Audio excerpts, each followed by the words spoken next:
Chris Burnett back again with Kyle Hyde from North Coast BJJ. So last time we did a video, we were talking about the advantages of getting to a person's back. So today I thought maybe we could show some people what happens when somebody gets to your back and go a little deeper into some different escapes. Sure. Let's do it. All right, so before we were using the arm drags or duck unders to kind of get there. Yeah. Why don't we do that and then we can kind of talk through some escapes and Sure. things we can do. Let's do it. Are you gonna arm drag me? Sure. Okay. All right. So we're either grappling or if I arm drag kind of step, grab it from behind. So anytime someone gets behind me, there are a couple things that we think about from a grappling perspective.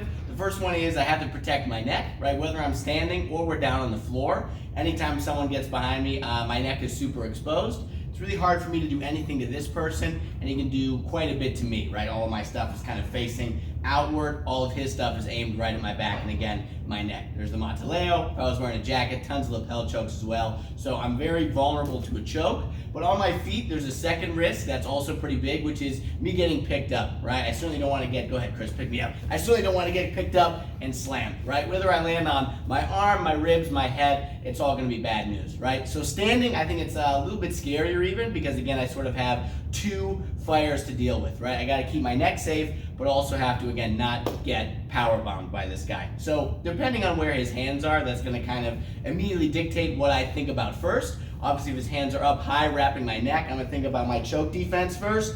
If his hands are down low around my waist, either over or under my arms, then I'm going to think about the lift initially. There's a lot of specific stuff we can do to sort of deal with the guy bear hugging. Again, he could be over or under my arms. He could be trying to sit me to the floor, pick me up. But in general, I think about getting my hips low and away, right? For Chris to pick me up, he needs his hips close to mine and underneath, right? See how he kind of loads up? But if I can start to get my hips low and away from Chris, I suddenly get a lot harder to lift.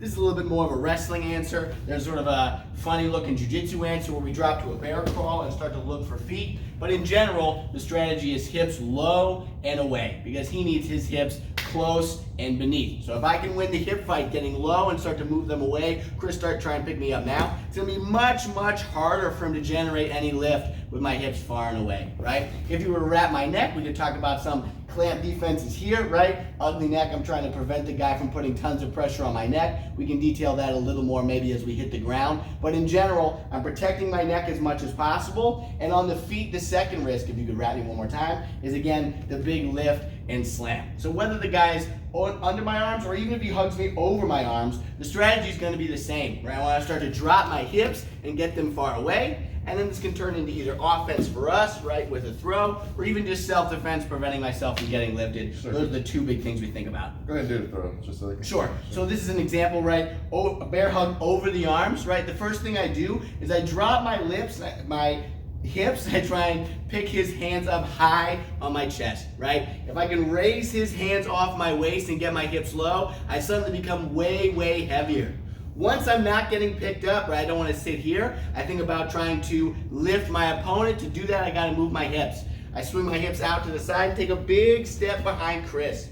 Once I sort of create this new angle, all of a sudden I'm the one pointed at him. My hips are in a great position to start to raise my opponent's legs and set them to the floor, right? There's a fancy version where we go over the back, but real time, I like to just lift the legs and set them down nice and easy. That was very similar to the Tai Chi move, which is why I wanted you to finish that one because there's a step behind where we kind of do like a sure, a like a single trip. Yeah. You want to do that to me? Sure, why not? So first, like Kyle said, I'm going to get low, actually broke the grip. But when I step behind, I'm going to step behind and I'm going to think about straightening my posture, see how it kind of breaks his posture if he's holding on. And I think about opening and dropping my weight into my arm. Very similar. A body lock, Yep. we were taking the hips down and away. Let's go ahead and just turn and face the person. And there's actually something that I do from there. I want to see if I can do it. Sure. I'll talk through it. Okay. Here we go. So we'll have you do it first. Okay, cool. Just a turn and face, perhaps? Yeah, so this is kind of we call it almost like a wrestler's escape, where you'll see this a lot in sort of folk style, freestyle wrestling. Basically the idea, I get my hips far and away. I want to really start to not only create separation between my hips and Chris's hips, but also I look for 2 on one of Chris's wrists, okay? I'm right-handed, so I generally reach for my right. Whichever hand I get two on one, I'm gonna try and put that hand in my back pocket.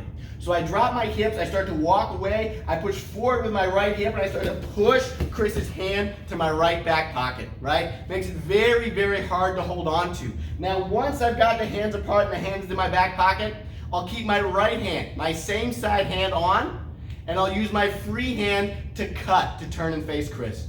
I don't want to turn this way to run away, I want to turn and face, so I like to raise my near side hand up and cut in between the two of us, right? So we're ready to wrestle or fight or whatever.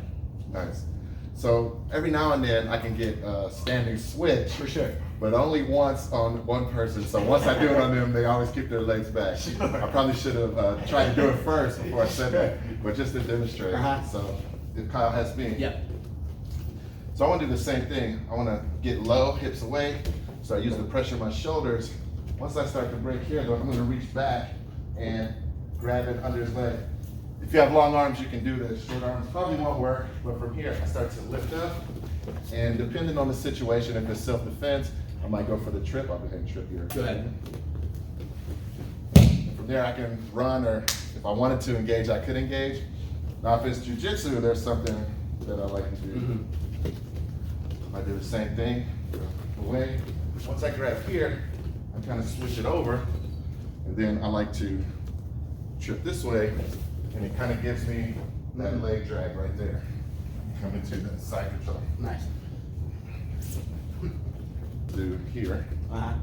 Might as well show a good throw. Sure. So if a guy's wrapping my neck, things are a little bit different, right? A little bit scarier. Again, my initial defense is going to be obviously not getting choked, right? So we talked about a couple big ideas in jiu-jitsu when a guy's wrapping my neck. The first is ugly neck, flexing all the muscles in my sort of neck here and dropping my chin as much as possible. That's not going to stop me from getting choked, but it's going to make it just a little more comfortable. It's going to buy me a little bit of time while this guy is squeezing super tight. Second thing, I want to get my hands here and I want to start to clamp, right? I'm not trying to peel Chris's arm off my neck. If I could, that would be great, but if a strong guy really has a choke locked in, I'm not going to be able to do that probably, right? So instead, I do my ugly neck, I try and get my hands in as deep as possible, and I think about just gluing my elbows to my ribs here, right? Even though his arm is still around my neck, all of a sudden I have a few inches of space here. Even if there's a little bit of squeeze, it's going to be way less severe than if I don't ugly neck and lose my hands, right? That'll tighten up super, super fast. If I can start to flex, get my hands in and clamp, all of a sudden I have a little bit of breathing room to operate with, right? Whatever I'm trying to do. Let me squeeze a little bit. Go ahead. Yeah, so I can still talk through the squeeze here when I have my clamp, right? But obviously if I take my clamp out and he starts to squeeze, my voice starts to change pretty fast, right? So, ugly neck, my hands come in, I clamp super hard, again, not thinking about pulling the arm off my neck, just focusing on gluing my elbows to my ribs, really engaging my lats, using my big muscles to fight his one arm here, right? Now, once I've got my clamp, the thing we do in jiu-jitsu, right, sort of the next step depends on my posture. If I'm standing up tall, right, I can turn this into a throw. But if I'm getting dragged backwards, the situation changes, right? If I'm leaned back over my hips, I'm not going to be able to throw Chris. But if my hips are still underneath me, right? And he hasn't leaned me back yet for whatever reason. Maybe I catch this early, maybe we're up against a wall, whatever. I can turn this into a larger throw. Which one do you want to do? Let's do both. We'll do the large one first. Cool. So we'll do both. So if I'm standing straight up, right? Similar idea to the throw we just did. I want to start to get my hips below Chris, and I want to get my hips close, right? That stuff we talked about, defending the bear hug, now kind of applies to me. For me to pick this guy up, I need my hips attached and low. So I ugly neck and I clamp, I start to squat my hips down, and then I'm going to lift with my butt. If I need to cheat, I can backpedal into my partner, but basically I want to get him floating off of the ground. Once the person is detached from the floor, you can kind of do anything you want with them, right? If you do a good job, it should be pretty easy to keep them lifted in the air. All of Chris's weight is loaded onto my legs, and then the throw from here is just going to be a nice, easy dip. I'm going to spell him over my shoulder, right? Obviously, that was a little bit slow, just to demonstrate real time. We would lift with our hips and take them over the top pretty fast, but the idea is clamp, drop your hips, and lift your partner. If you can do that, in theory, you should be able to spell them whatever speed you want. And then if we're leaned back, right, things change a little bit. if Chris wraps me and he starts to pull me, right? A little bit scarier. Now I'm not going to be able to lift Chris. Let's move forward just a touch. I want to throw him forward, right? But if I'm leaned back, that's a long way for my hips to go. And if he's really pulling, there's no chance I'm really going to be able to achieve that, right? Unless he lets me. So here I am. My neck is wrapped. I'm still clamping and ugly necking. The first half is the same. But if I can no longer generate my lift, first thing I'm going to think about here is sagging my hips to the floor. I want to put as much weight on Chris's arm as possible, almost like I'm doing a pull-up on his arm. Now, I don't want to pick my feet up and kind of cannonball, right? This is no good. I certainly want to keep my feet on the floor just in case he releases pressure. I don't want to fall on my butt.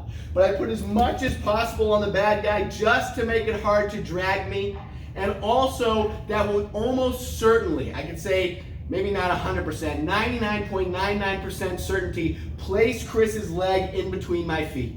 If I'm heavy on his arm and he tries to drag, go ahead and do one step, he has to put this foot, the one my butt is touching, in between my feet, which is what I need to create my takedown. I'm going to take my outside leg and step to find Chris's leg, start to slowly pivot with my outside foot, and then once we're parallel, right, kind of shoulder line all in one, I take 2 steps. I step out, and then I bow.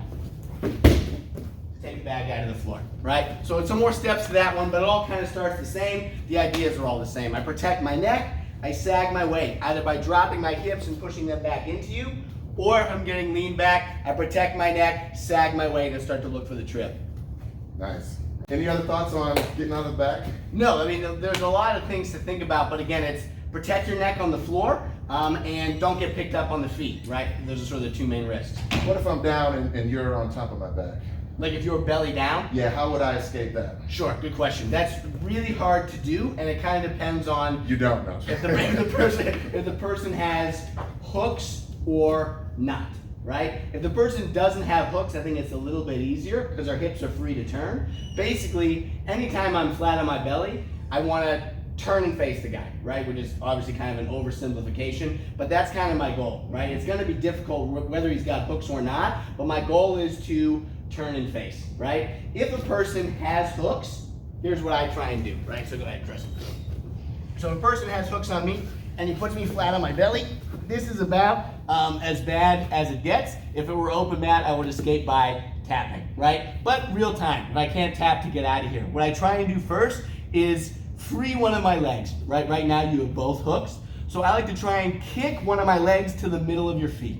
Again, this is all, let's put an asterisk on this video. Easier said than done, and we probably lost here. But some things that I try, right? I'm protecting my neck as much as possible. I can't do this if I'm getting choked. So assuming I've taken care of my neck already, I try and free one hook. Whichever hook comes free, if my right leg is free, I take a big step up and out with my opposite. Here, I try and put my foot on the floor. Now, if you have a lot of hip pressure, go ahead and put a little bit of hip pressure. I'm not going to be able to take a huge step, but I try and get my toes to the mat. And then once I've got my toes to the mat, I start to basically reverse shrimp. I want to start to look towards the foot that stepped up and pull my opposite leg out from underneath, right? Once I'm here, I'm effectively in an elbow escape position. I can start to jam this leg to the middle and start to play my half guard from here, right? Now, easier said than done. That's all just, again, kind of a fancy way to say turn and face the guy. But that's my goal, right? That's sort of the position we want to avoid the most anytime we're doing jiu-jitsu or we're in a self-defense situation. When we find ourselves there, your goal shouldn't be to try to get all the way up to your feet or try and flip the guy over or do anything offensive. Your goal first should be to kind of like unsmash yourself. Turn and face the guy. We're still going to be in a bad position, but we're not going to be sort of in the graveyard. So it's like that progression of when you're offensive, you want to progress to get there. Exactly. But when you're defensive, you have to progress step by step backwards. Out of it. Everyone wants to, go from the worst spot to the best spot, but unfortunately, right, that's kind of winning the jiu-jitsu Powerball. You're probably not going to do that. You're probably going to have to take baby steps to get back to even and then start to step forward to offense. Thanks, man. Thank you.